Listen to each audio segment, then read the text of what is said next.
Жыл сайын Орозо айында ооз аштыруу жакшы жөрөлгөгө айланган. Быйылкы жылы өлкөдөгү чектөөлөргө байланыштуу көп адамдардын топтолуусуна жол бербөө максатында кайрымдуу инсандар иптарлык өткөрүүгө арнаган каражаттарын колдоого муктаж үй бүлөлөргө жардам иретинде азык-түлүк катары берип жатышат.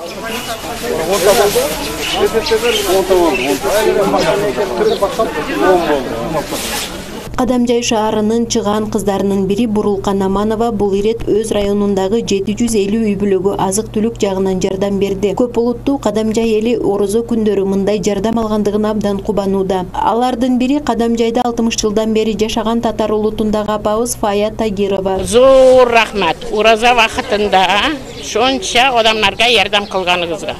Берген меценатсыга эсенлик, саулык берсин.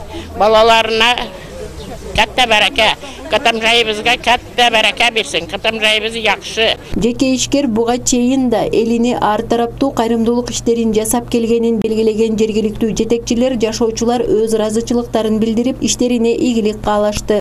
Бурулкан Аманова Кадамжай районуна, ошонун ичинде Кадамжай шаарынын да жашаган аз камсыз болгон үй бүлөлөргө, ошондой эле мүмкүнчүлүгү чектелген үй бүлөлөргө өзүнүн жардамын алып келип отурат. Бул кызыбызга чоң ыраазычылыкты билгизебиз. Белгилей кетсек, Бурул Аманова буга чейин да тез жардам мунаасын алып келип берип, ар тараптуу кайрымдуулук иштерди жасап келгендиги район элине маалым. Каныша Яшымова, Ислам Толубаев, Алтын бешик жаңылыктары.